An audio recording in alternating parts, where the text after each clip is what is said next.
Ezaya solo osabela papa Simon qui mon roi nzambe na bino bokoma ko invoquer ezaya solo.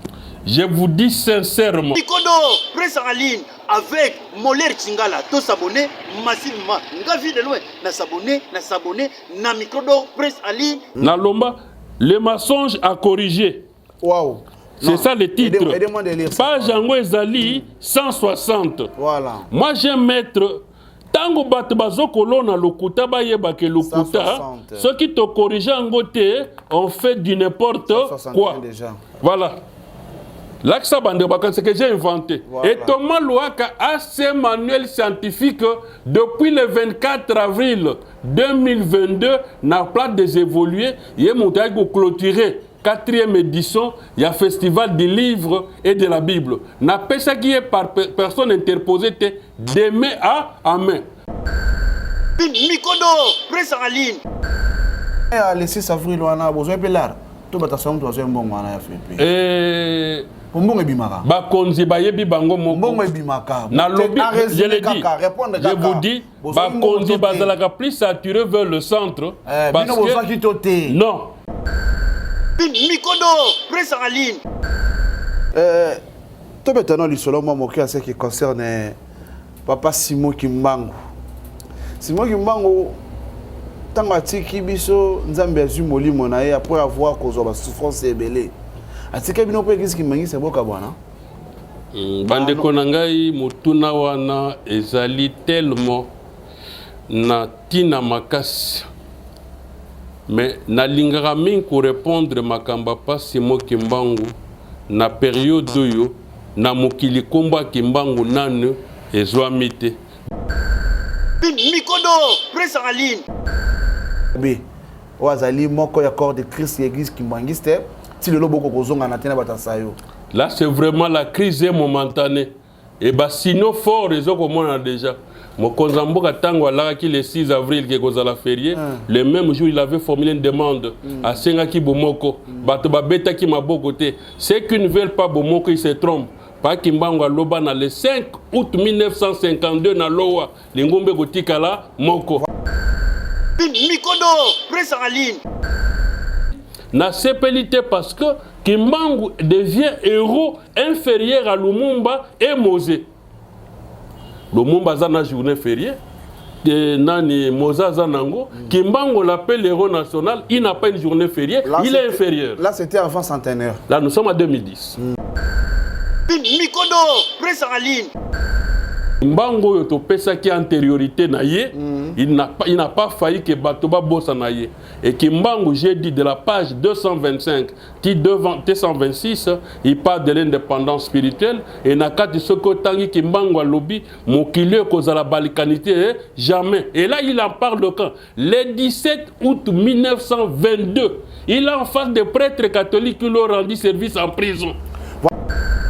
Mikodo, presse en ligne. Oyo, le voyage de Joseph Dangenda Kuntima et du pape Jean-Paul II Nambanza Congo. Et Namanelo, en tout cas, je pense qu'il n'y a pas de question qu'on peut poser sur le papa Simon Kimbangu. Mikodo, presse en ligne. Page 31 à la page 36, tout ça là qui est un tableau comparatif entre Madiba Nelson Mandela et Simon Kimbangu pour aider les décideurs va comprendre que Kimbangu c'est le plus vieux prisonnier du monde du point de vue du droit commun. Mikodo, presse en ligne avec Moller Chingala, tous s'abonner massivement. Nga vie de loin, na s'abonner, na Mikodo, presse en ligne. Mbote Nabino, Bandeko Bazako Landabiso partout dans le monde entier, chers amis téléspectateurs, Bandeko la chaîne Molière Télévision, Canal Plus et 345. Merci beaucoup de rester toujours fidèles devant vos postes télévisés pour nous suivre partout dans le monde entier. C'est grâce à Canal Plus de tout la Namara Awana Kinshasa, dans la province de Nabiso Pays de Bandé Mboka et Congo. Merci beaucoup à notre DG Gérine Mbalemba et à notre boss, le patron Double Bassar et Papa Léon Mbalemba. Big up à vous. Merci beaucoup. Toujours. Alors voilà, Mokolo Alelo, nous n'avons pas des éléments vous avancer. Donc directement, tout ça on a invité des marques à Nebiswa Mokolo. Il est au solo. Moni ba partenaire ba côté la biso mon solo ana. O ba yaka ko soutenir biso pour tout au moins carburant pour tout ça la boye tout futa ba nini ah.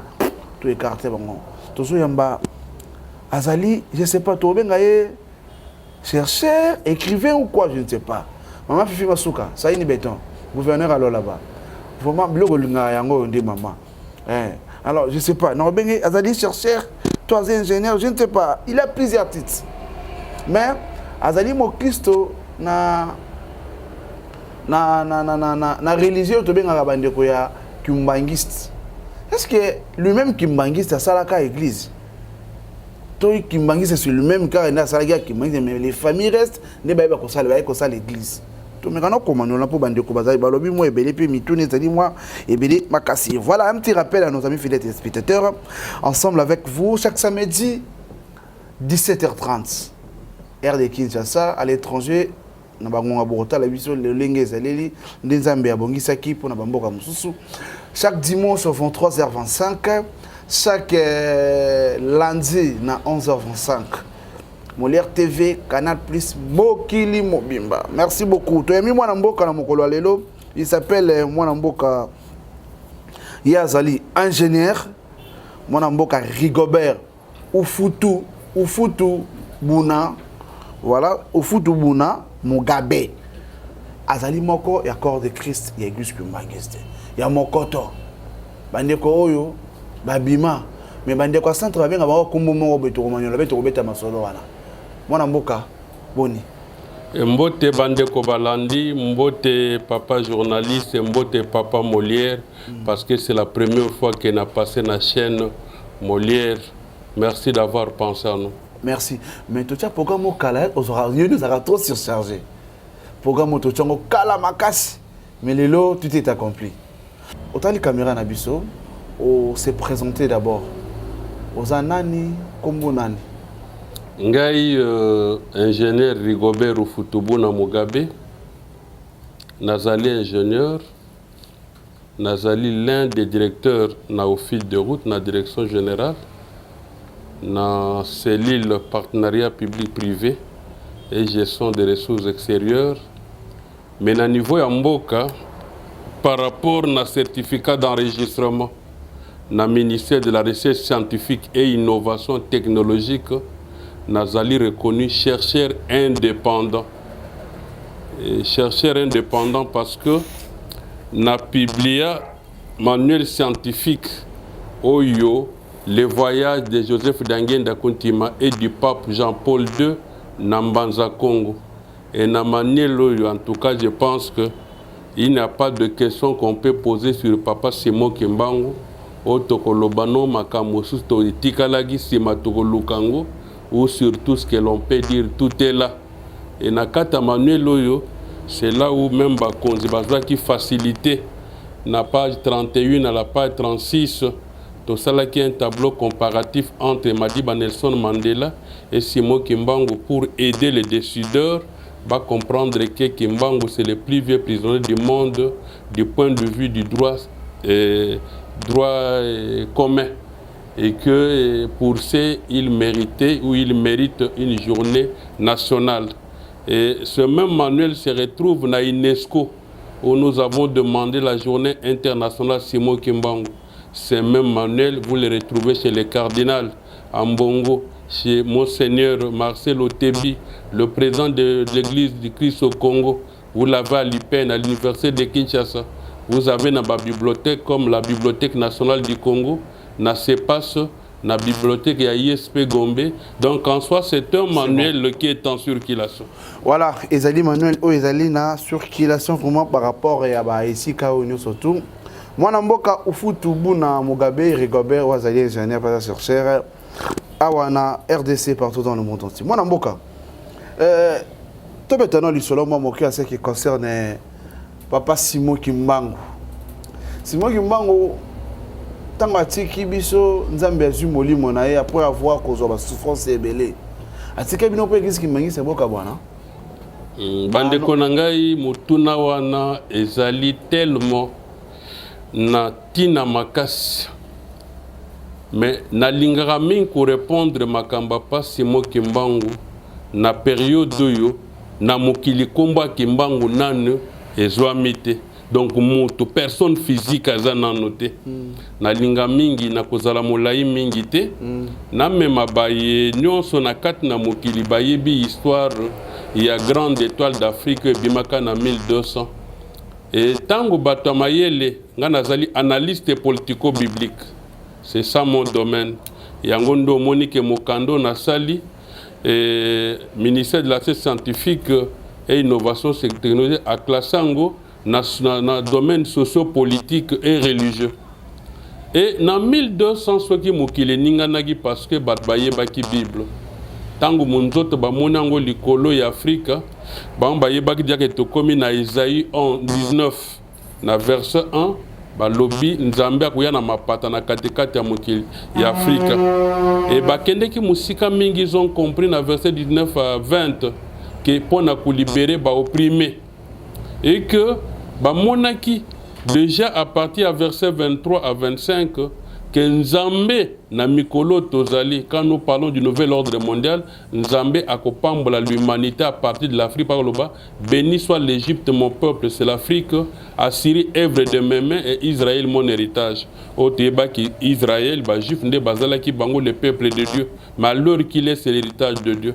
Et on a l'enkoloba que na royaume du Congo na tango ya kala soki mwasi aboti mwana kufi baza kobela molimo mo kimbangu fula mwana sekwi kaka na royaume Congo bokomona ke tango toyambi christianisme la le 3 avril 1491 na Soyo baptisé mwana ya roi Nzinga Nkuvu et que le 3 mai ya Mobutu Kawana 1491 ye moko pe roi akomi chrétien. Bokomona ke ememaki biso ba makambo ebele, mais na retenir le 15 août 1665 il s'est passé un grand événement, c'était Bokabwane ya royaume Congo. Retenez bien le 15 août 1665 mais bakoko na biso comme bazala ki ba génie ils étaient en contact permanent avec Dieu. Nzamba sunga ki bango batia ki elenge mwasi na kombo ya makaba. Et batikila qui est na 3 attributs du pouvoir pour que ces là koloba soki atia ki lingomba na lingi bato balanda malam batikeli elenge makaba bilembo misatu ya bokonza royaume Congo elembo liboso ezala ki libanga elembo mibale biblia elembo ya misatu ezala ki soso mobali bon retenir balema wana parce que c'est fondamental. Exactement. Par rapport à la question et bokomona na le 2 juillet 1706 tango bazali ko bomelenge mwasi babengi ndona Béatrice Kimpavita kolobata bobomi ngai kimbangu o bat bagokokate akoya nanu kutu kimbangu alati nzoto te mais na bilembo misato batikaka na le 15 août 1665 le lobezala ki boy na makaba bilembo yo okopesa ngo na mwana ya misato ya kimbangu.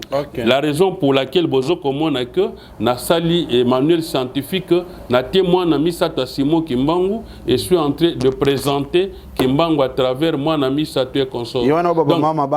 Voilà. Yango comprendre que Kimbangu akozwa nzoto le 12 septembre 1887. 2 ans après Bokabula Afrique lokola lipa. Or Bokabula Afrique lokola lipa parce que na lobaki na mukanda ya Nzambe na Esaïe 19 à 20 tolobi akuya pona ko libérer bato. Il vient en tant que libérateur. Makuya na katkata mokili Afrika.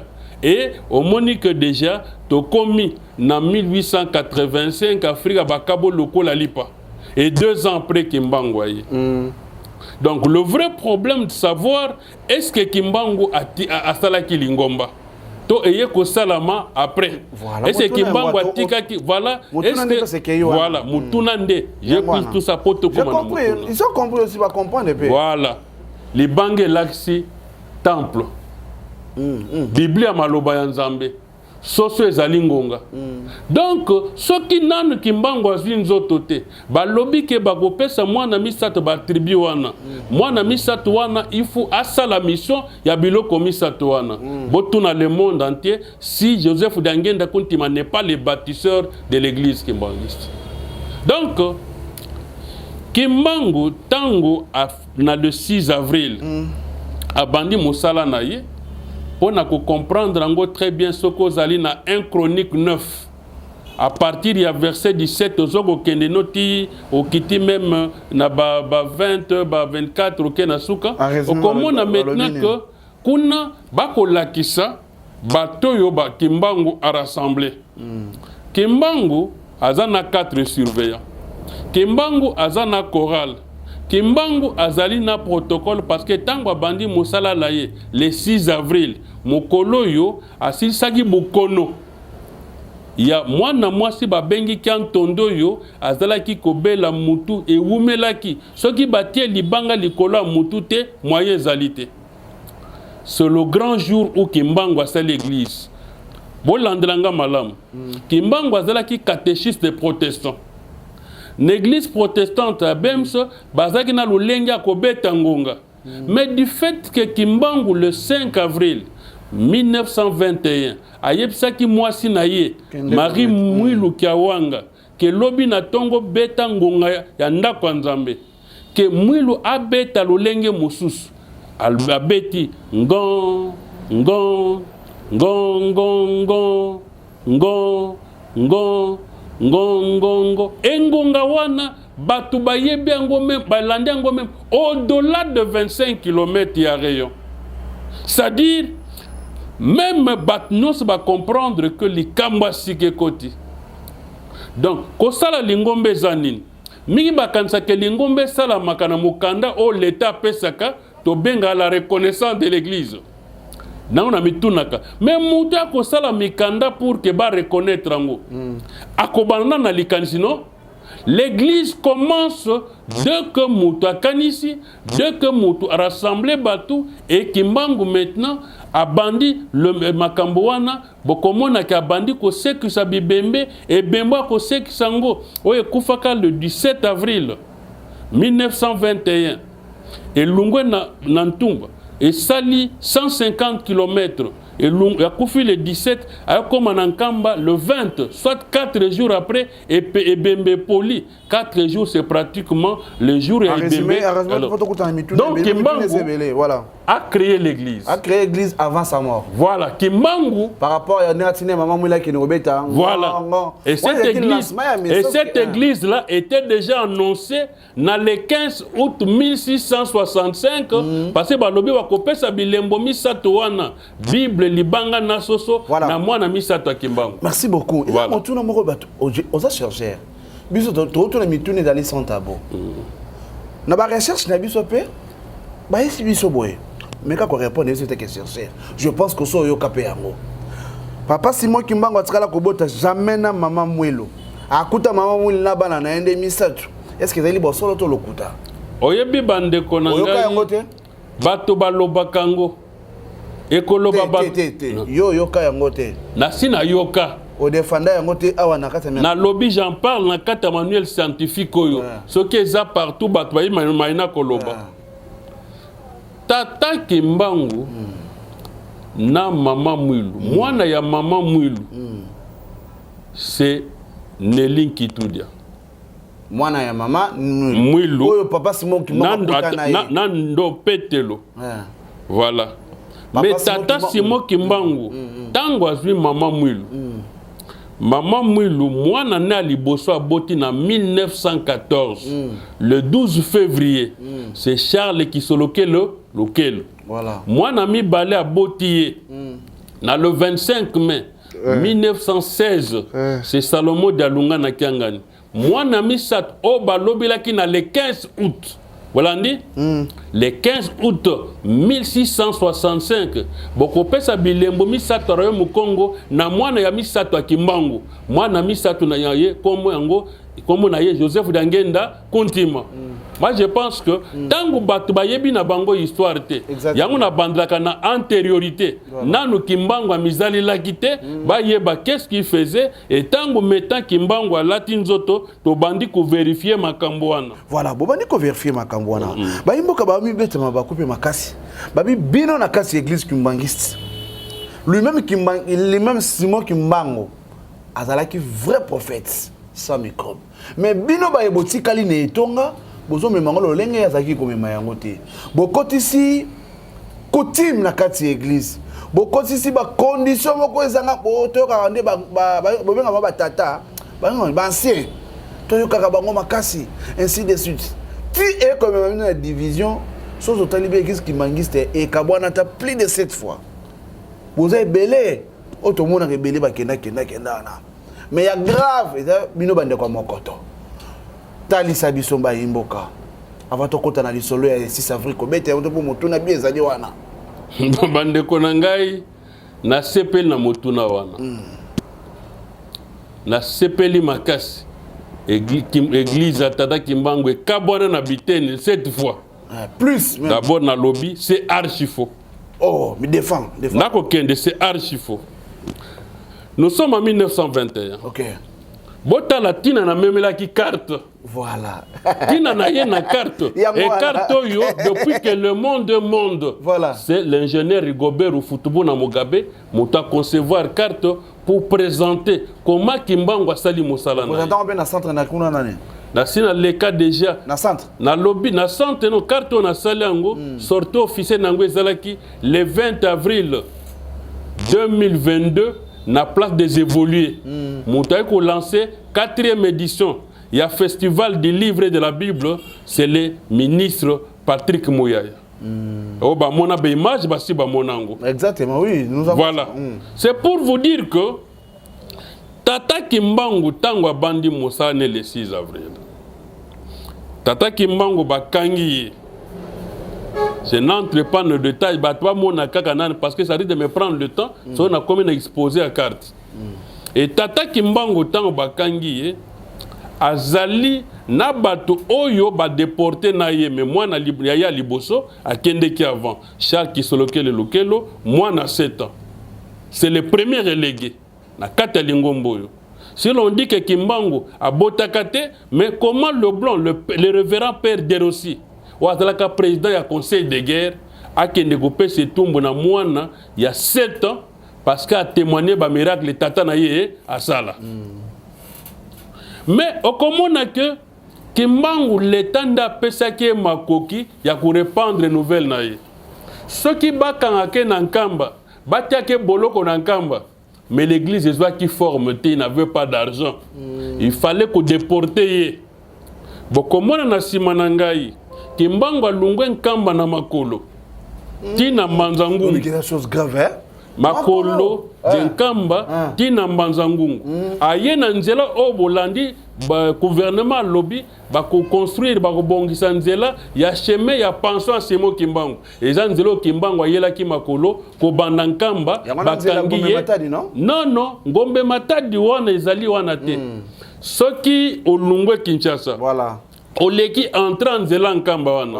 Oleki esika basambisa Simo Kimbangu. Azana na boloko na mbanza. Ozoke lokolo ke na matadi. Eza na station moko wana. Okomona nzela moko na station.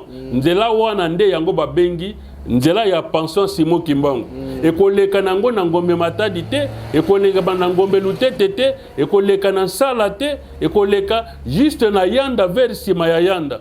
Nzela wana nde oyo balobi ba sala yango comme nzela lokola et le patrimoine culturel du pays. Voilà, merci. Voilà. Donc c'est pour vous dire que Kimbangu maintenant a bandi kolona. Azali na bana na ba collaborateur oyo bakangi bato bazaki décision ye moko na 64 personnes abastie na train est commis na Kinshasa. Na Kinshasa elongo na 64 personnes Kimbangu na Maswa eketi na Kisangani. Et comment on a maintenant le même Kimbangu alungo wana batie na train est memie na Ubundu.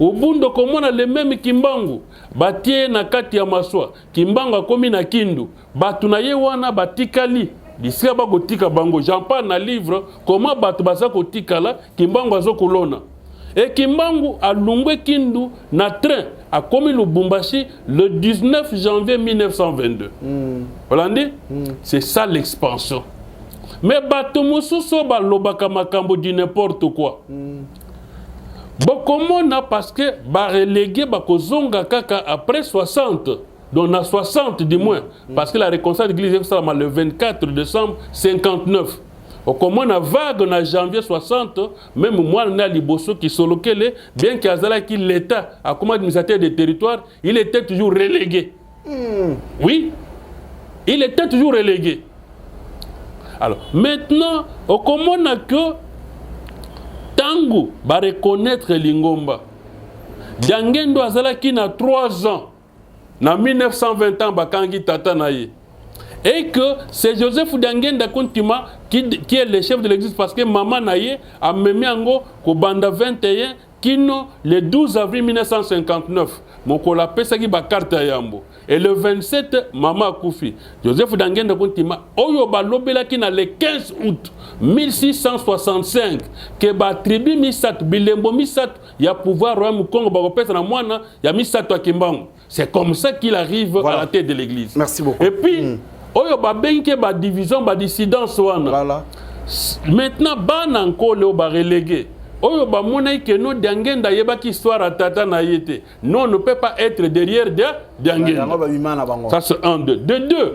Il y a le député national Oyo na lingaka parce que livre nanga na pesa il est conscient na pesa na Thomas Loaka livre nanga manuel scientifique c'était le 24 avril 2022 na place des évolués na kanisa atanga et j'ai même déjà corrigé information na kata livre Azanango il n'a jamais fait le démenti j'ai démenti na kata livre il a raconté mensongèrement qu'il y avait l'église de Kabonaka en El Diangenda na Bambe Emmanuel archi faux dans le manuel scientifique la lobby j'ai écrit et je vous le dis sincèrement donc l'honorable Thomas Loaka non l'honorable Thomas Loaka Ndengaza wana yebi très bien que na PC manuel scientifique si na dit qu'atanga na place wana te na intitulango je veux voir rapidement les temps parce que j'ai là parce que tous à la temps voilà na lomba le mensonge à corriger. Waouh. C'est ça le titre. Aidez-moi de lire ça. Page Jango Ezali 160. Voilà. Moi j'aime mettre tango bat bazokolo na lokuta ba yeba ke lokuta ceux qui te corrigent en côté on fait du n'importe quoi. Déjà. Voilà. Là que ça bande c'est que j'ai inventé. Voilà. Et Thomas Loaka a ses manuels scientifiques depuis le 24 avril 2022 na place des évolués, il est monté à clôturer 4e édition, il y a festival du livre et de la Bible. Na pesa qui est par personne interposée de main à main. Assez à Tangango, il ne passera jamais de mentir ça. Voilà. Voilà. En résumé seulement. Le message à corriger au sujet de l'existence de désailles au sein de l'église de Jésus-Christ Simon Kimbangu. C'est ça, non? Aux années 1960.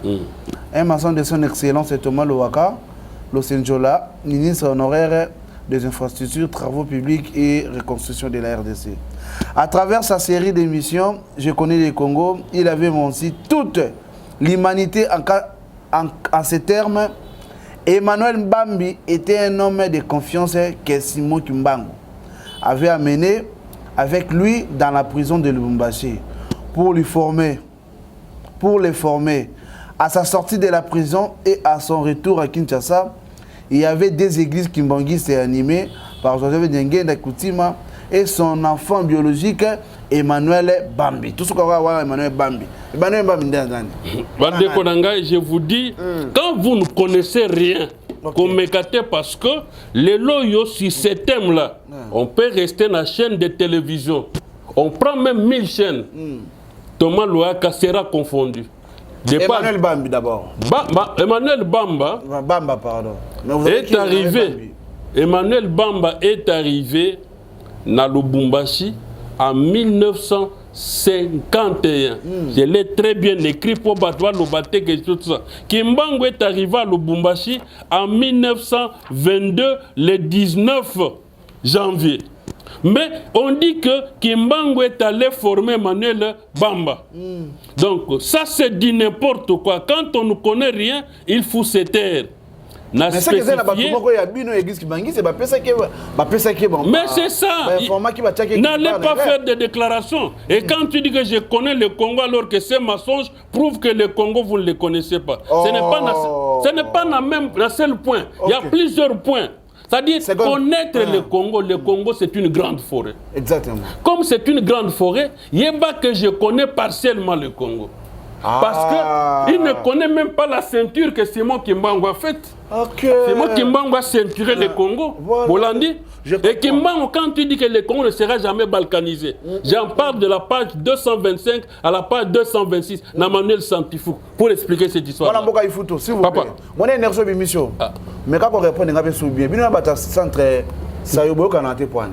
Bande Konangai. Sayobo Kanate Poine. Bino nyonso vous aviez clamé en 2000. Mais moi j'ai apprécié, en 2000, Moutouka Kamogo c'était un musulman. C'était la nuit du 24 mai au 25 mai 2000. N'a kosa l'émission na RTK sur Dialunga na Christ. Boyebi likamwana. Mende komoka musulman benginga. C'était à téléphone ouvert. L'émission il y a Papa Dele Mboma. Azali un cas dans ces pays nommé pardonnance na ces sacs à Dele Mboma. Même Mouta à lobby boy, ngai ponandi makedia lunga nazali Christ. Na kozela mukola kukufa. Ce qui me boule koti na kat na lingomba et sika azali nandimi. Et là je vous le dis. Tango boyebi makambote il faut vous taire. Kamata mukanda ya mibale à Thessalonique, de Thessaloniciens. Kamata na chapitre 2. Na verset 7 on dit Muta za kolingate ke mabe et mon année s'installer. Soki a lungwe. Na verset 11 à 12 balobi et kobima bitumba ya solo na lukuta. Holandi. Et j'en parle dans le manuel scientifique.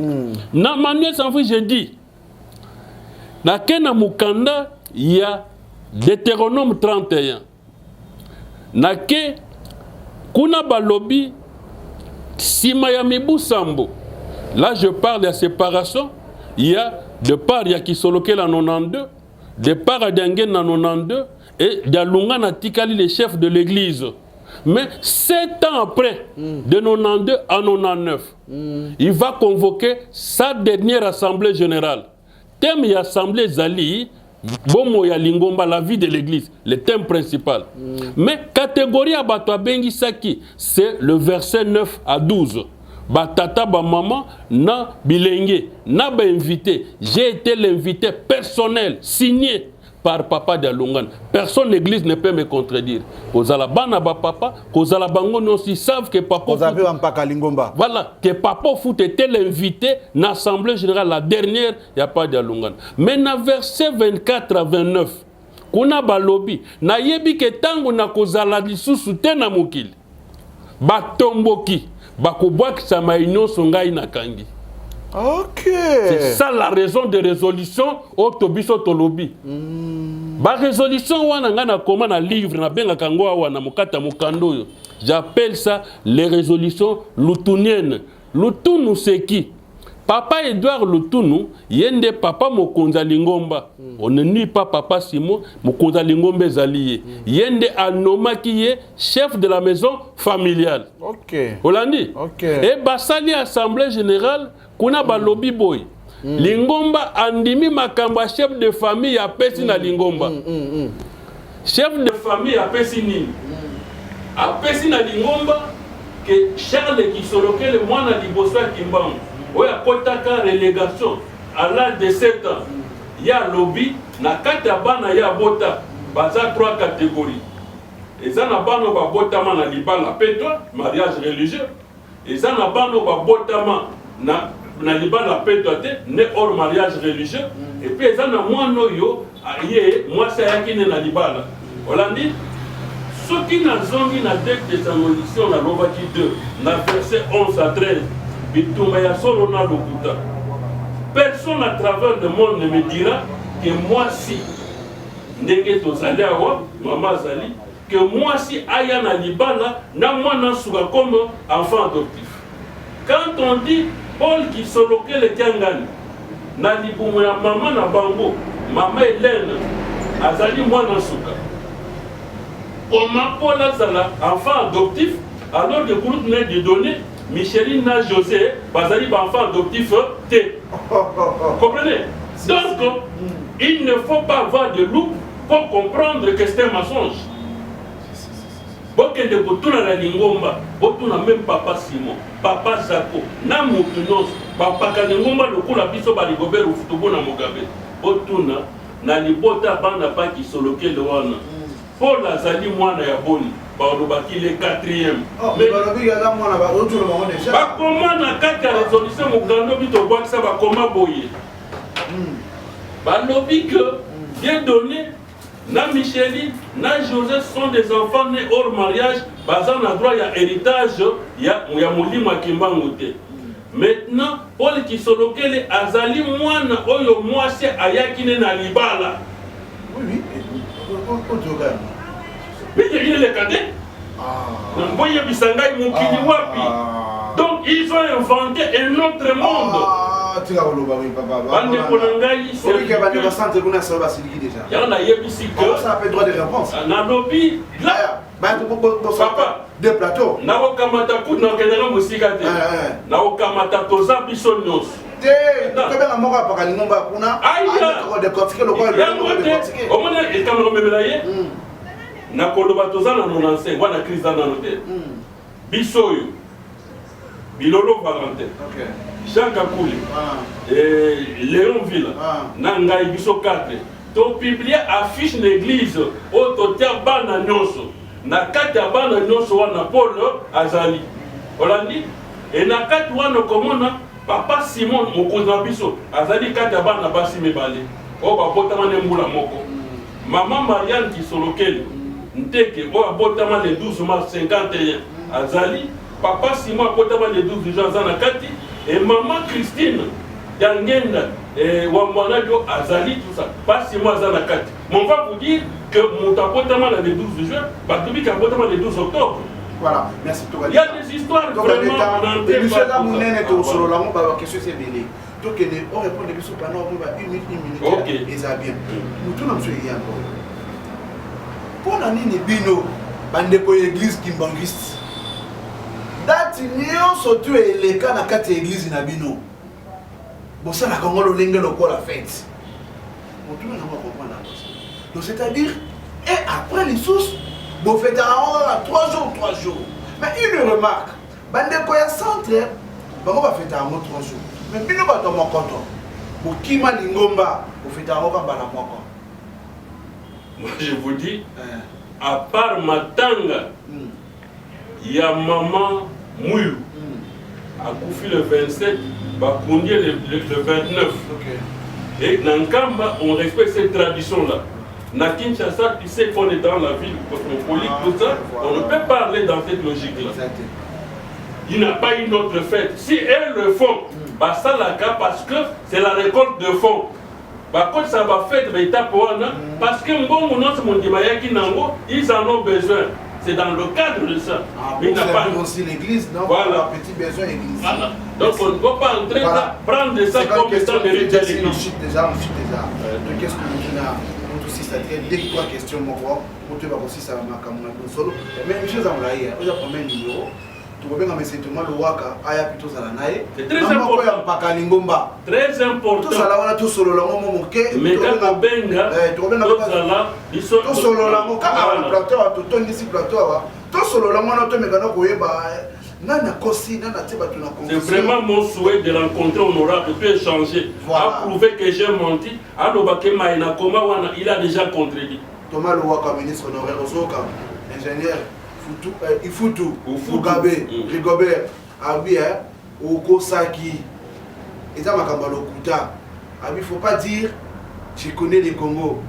Vous le face à Nini? Non, parce que je connais partiellement. Voilà, je connais partiellement. C'est Dieu qui connaît. Dieu connaît tout. Mais quand toi tu dois connaître, alors même moi, il éviter. Il ne sait même pas comment Kassabou peut devenir président. Kassabou a commis président, il est devenu président le 22 février 1952. C'est le 22 février qu'ils sont lequel annoncé Kassabou comme Mobutu est devenu président le 17 mai 1958. Mais il y a ça les confusions. Non, parce qu'il ne connaît pas ça. C'est ça le Congo, non? Thomas Loa, notre invité de la semaine prochaine, Félix et Antoine Sekedi tu le Bofatu béton. Centenaire, tout ça qui n'a qu'un babiso, nous surtout en partie. Devant Félix et puis devant papa, c'est moi ta père spirituel à la vie. Mais bon, on va reconnaître la père spirituel à Dieu. Là, c'est au Kriao, bah, la joie à la tête. Il faut prendre 3 personnes. Lucas Papa Menza, il va vous dire le 16 août 1972. Bakena bilangana tato aboti. Tata l'hôpital Tozalate, Boti na bana misak na moto Lingomba. Yo nankamba mi balé na Kinshasa.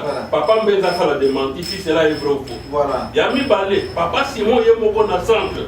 Ale baké biso misak. Ngai papa Armana papa solo. Papa Jacques Leki, le coup la papa est posé na papa Simon. Moi,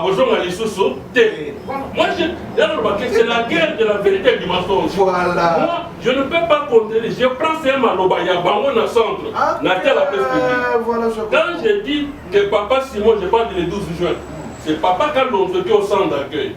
A tout ni papa Simon botama datni. Papa lobi na botama katabana basime mi balé.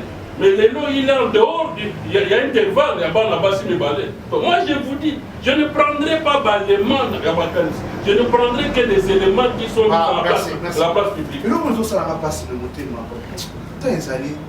Merci beaucoup de nous ajouter encore 5 minutes. Parce qu'il me tourne les autres personnes là, on foutait comme Batangaye. Donc, il passe mon cas, c'est pas monsieur qui t'a dit là.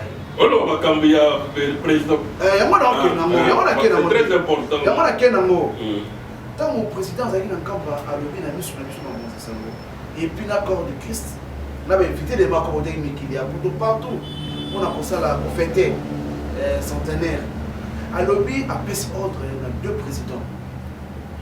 Chaque le 6 avril, et la journée fériée, mais payée. On se le bima qui est le 6 avril. Je pense que nous sommes là. Alors, mais c'est là qu'il n'a pas si ma casse. Il n'y a pas Christophe qui se le quitte. Tout seul là qui n'est pas. Pourquoi comment il s'est dit? Vous avez la première corps de Christ là. Mais le 6 avril, l'année Sangi Sibino. Bozongi Batomoko. Hein? Bon, qui ne sait pas si mon son était. Place à Zani Azol est là. Question en tout cas. C'est déchaîné. Moi j'ai de larmes aux yeux. Parce que on n'a pas Simon Batobalanda comme les gens ne font pas attention. Mais n'importe où les Sika. La lobby, n'a pas popé, ça ozone ça m'a tourné pas mon contact. C'est mauvais. Moi, le professeur Naïwel, le professeur Edikambo, le général Denis Kadoumé, Botouna Bango, si en 2009, Baswa quitté Mukanda, papa Rigobert ou Futubu na Komaka, Simon Kimbangu est l'avenir politique de la RDC pour la traversée africaine du 21e siècle.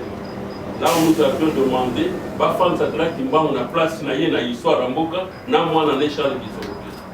Je vous dis, bravo, général Denis Kadoumé.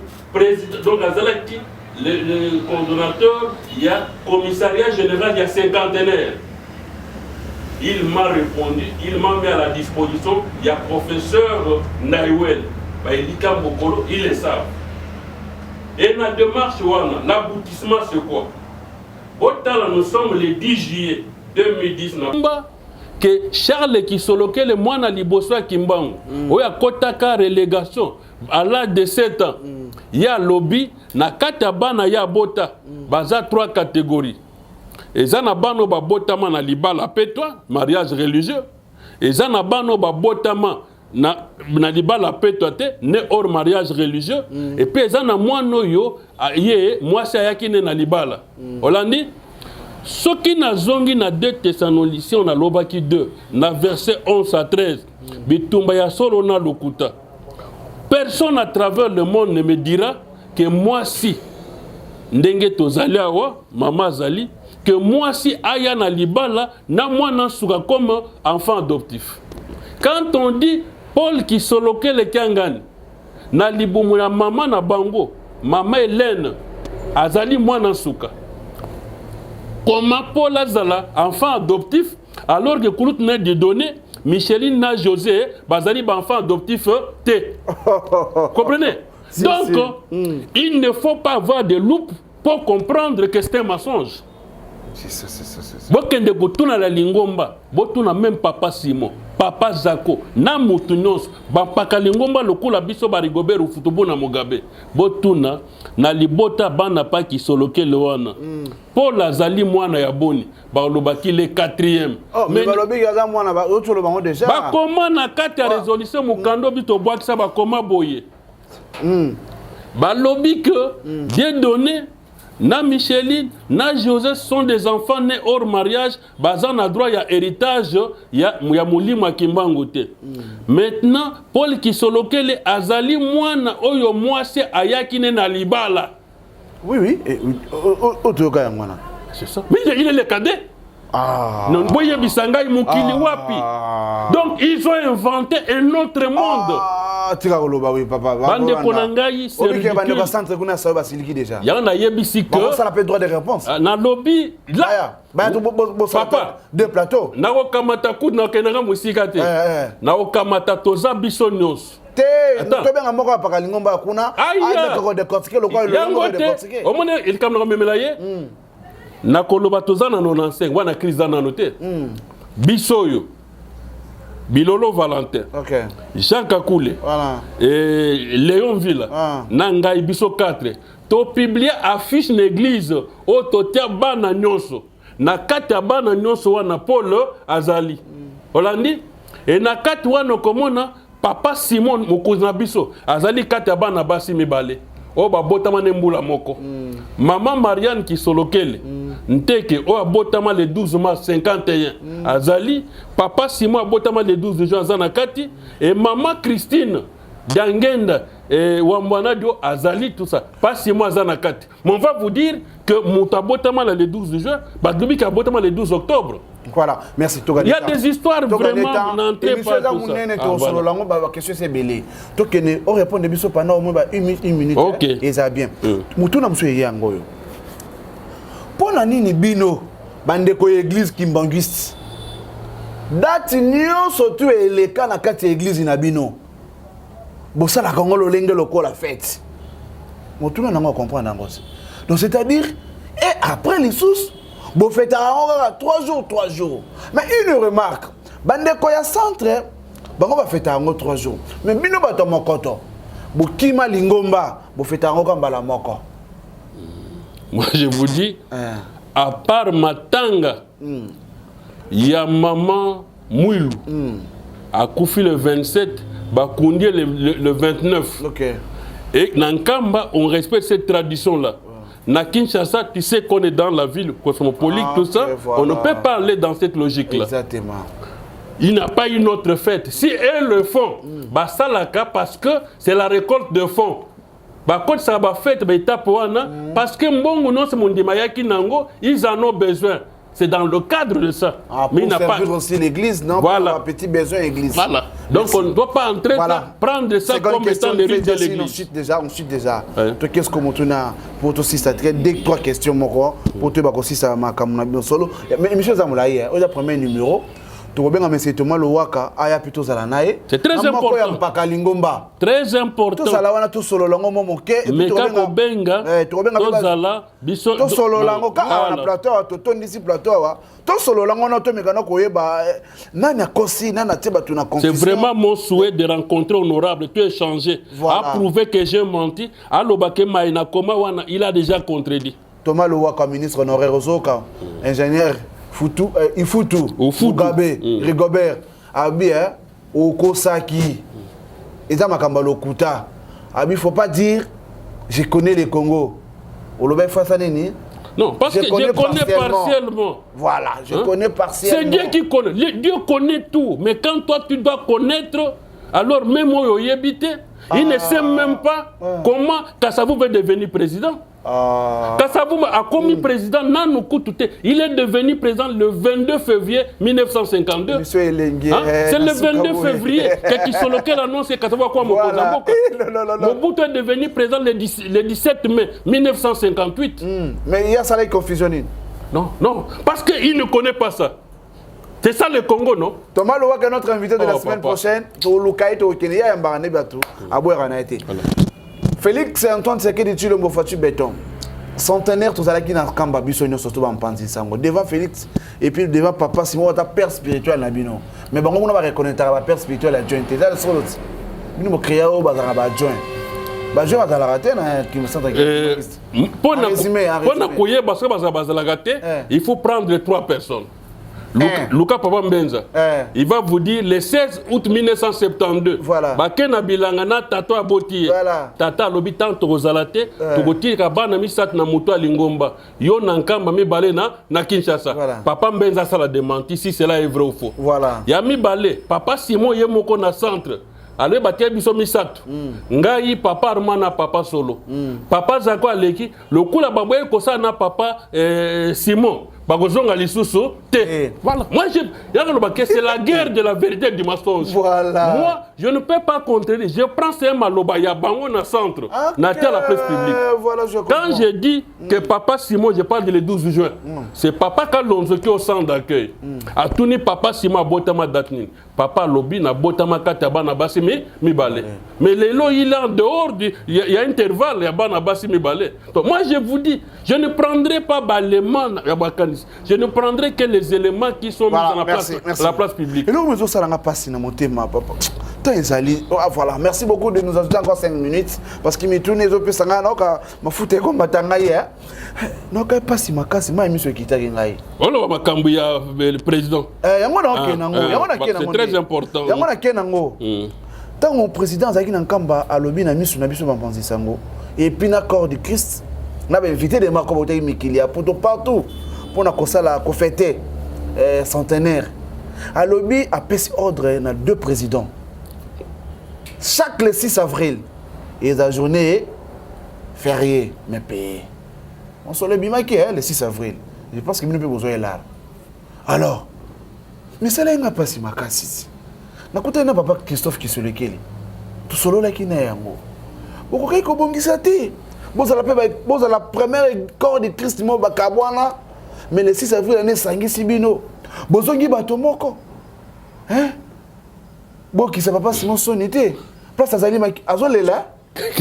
Que ça, en tout cas. C'est déchaîné, non? Moi, j'ai des larmes aux yeux. Parce que les gens ne font pas attention. Mais na kotana nesika. Na lobby.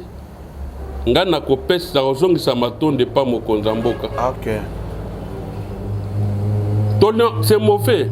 Moi, le professeur Ndaïwel, professeur Elikambokolo, le général Denis Kalume, Botuna Bango, si en 2009, Bazwa quitté Mukanda, Papa Rigobert ou Futubu na Komaka, Simon Kimbangu est l'avenir politique de la RDC pour la traversée africaine du 21e siècle. Là où nous avions demandé, Bafan Satra Kimbangu na place na ye na histoire Ramboka, na moi na Charles qui sont locaux. Je vous dis, bravo, général Denis Kalume. Président, donc, Azalaki, le coordonnateur, il y a commissariat général, il y a cinquantenaire. Il m'a répondu, il m'a mis à la disposition, il y a professeur Ndaïwel, ils le savent. Et la démarche, l'aboutissement, c'est quoi? Nous sommes le 10 juillet 2010, on a parlé de la nation. L'ordonnance n'a pas été lue par un membre du gouvernement. L'ordonnance n'a pas été lue par un membre du Parlement. C'est lu par le professeur Ndaïwel. Ça prouve que l'ordonnance était le produit. Il y a comité scientifique. Vous voyez? Parce que nous avons écrit. Vous voyez? Mais nous avions réagi. J'ai écrit pour dire na sepelité parce que Kimbangu devient héros inférieur à Lumumba et Mosé. Lumumba a une journée fériée. Nani Moza Zanango, Kimbangu l'appelle héros national, il n'a pas une journée fériée, là, il est inférieur. Là, c'était avant centenaire. Là, nous sommes en 2010. Toye Awa, moi, mon problème. Non, moi j'aime confronter l'histoire de tout ça. Parce que c'est toi-même qui as écrit ça, non? Botala nano, mokando yo, bokene na ipen, et bimi na édition du Centre de recherche interdisciplinaire de l'Université pédagogique nationale. Mokando Zokomono. Et bimi en public, c'est le 6 avril 2021. Et Zoko bima na mon koto, mokunza za nankamba. Mokunza lobby, que le 6 avril, journée, il fait ça, chômer, payer tout ça. Mais maintenant, que non, peut-être comme maman qui peut donc qui nan. Mais nous sommes là, na page 31. Nous sommes à mon côté.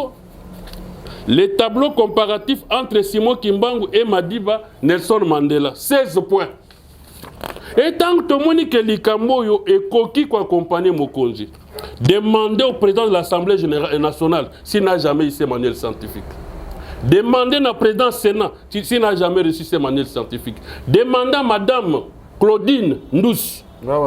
Il y a un prêtre, tout ça.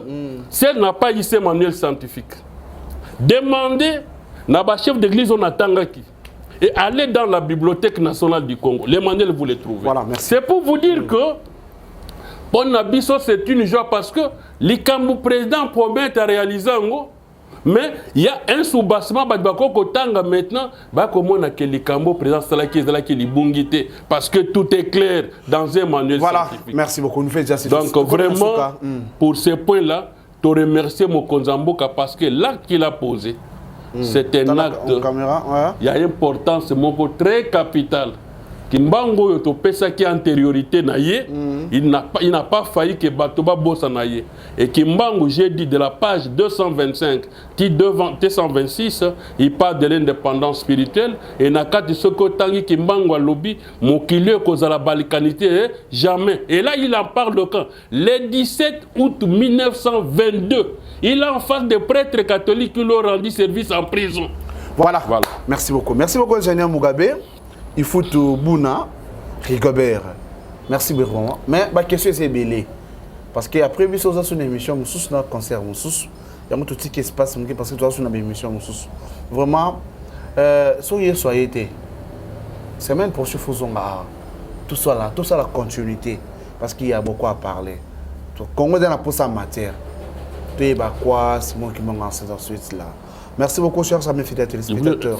Nagosé la bande ko ya 10e Rue TV. Voilà. Na présente excuse bande ko ya CBS qui m'a invité plusieurs fois et bande ko ya RTNC2 qui m'a invité. Je n'ai pas répondu. Okay. L'emploi du temps est là qui est très difficile. Oui, je connais. Mais en tout cas, je me fais violence pour que l'on a le battre comment na Molière à l'équipe, comment na kin 24 et tout moni, mais pas na biso boy qui pour nanine. Bande ko ya 10e Rue TV, le rendez-vous gelé. Bande ko CBS je garde. Madame Fanny na RTNC2, ba makamona bino j'ai arrêté ce programme là. Merci beaucoup. Voilà, chers amis fidèles téléspectateurs, nous arrivons pratiquement à la fin de notre émission qui est des vôtres. Je te rappelle à nos amis fidèles téléspectateurs, chaque samedi 17h25, dimanche 23h25. Lundi à 11h25. Merci beaucoup. Après avoir diffusé notre émission sur Molière Télévision Canal+, nous avons aussi notre chaîne YouTube. N'hésitez pas à s'abonner. Micro d'or, presse en ligne. Vous likez, vous commentez, vous s'abonnez, partagez la vidéo. Vous avez commentez tout ce que vous voulez. Merci beaucoup. Vous avez une poste qui est invité à Zonga, Zongi, Azana, débat dans mon tomo, mais Kakaye, Azana est disponible trop de temps. Il y a un programme Naya Zalaranango, il y a semaine, il y a mois. Merci beaucoup, Tokomina Soukamwana Mboka, Ifutu, Buna, Rigobert Mugabe, Oazali, Moko, Yakor de Christ, l'église qui m'angiste, si le lobo Kozonga Natena Batasayo. Là, c'est vraiment la crise momentanée. Et bah, sinon, fort, les autres, comme on a déjà. Mokonzamboka Tango Alaki le 6 avril qui est la férié, le même jour il avait formulé une demande à Sengaki Bomoko, Batobabeta qui m'a beau côté. C'est qu'ils ne veulent pas Bomoko, ils se trompent. Pas Kimbango Loba le 5 août 1952 na Loa, Lingombe Gotikala, Moko. Voilà, la division est momentanée. Merci, t'as la caméra, pour ça la bouille. T'as la caméra. Rubrique, hein. Il y a solo, vous savez, la papa, c'est moi qui m'en roi Nzambe, n'a pas invoqué. Il y a solo. Je vous dis sincèrement. En résumé, hein. Ce qui est bon, qui n'a pas likambo ya munzoto ya 1200. Pour na koloba po ani ba kabola ki Afrique. Oyo ba lobana na Isaïe 19 verset 1. Akoya na mapatna katikata mukila Afrique. On parle de Dieu qui vient dans la nuée. Merci. Et dans verset 19 à 20, à Lobi, aya pour libérer le peuple opprimé. Les loyobota la cabine moko. Comme on a reconnaître Tata Simo Kimbango. Tolungue na page à verset 21-22. Les mépris. To côté na phase à verset 23-25. Token vers la bénédiction de l'humanité et la RDC va décoller et la RDC prendra corps avec Ézéchiel 36, 33, 36. Dieu va rebâtir le paradis. Merci beaucoup. Pas beaucoup de détails. Journée à le 6 avril, on a besoin de l'art. Tout le monde a bon fait. Bakonzi bayebi bango moko na lobby je l'ai dit je vous dis bakonzi bazalaka plus saturé vers le centre parce que non bakonzi sont plus attirés vers le centre, ils savent qu'est-ce qu'ils font. Là ce n'est pas mon problème. Tu réponds de pas vous représenter je vous dis en tant que chercheur nakoloba maïnga na moni maïnga na yebi tu content otuni na administration bongo écoute na lobby ngai oyo na moni na yebi non non c'est cette journée là c'est un facteur spirituel le matériel ce n'est pas ça la journée. Voilà. Merci beaucoup Toko Minasuka, chers amis téléspectateurs. Il y a Molière Télévision Canal Plus qui commence bien, qui finit bien. Allez, portez-vous bien, ça va en bas. À la prochaine. Prochain numéro, hein? Ok, bye.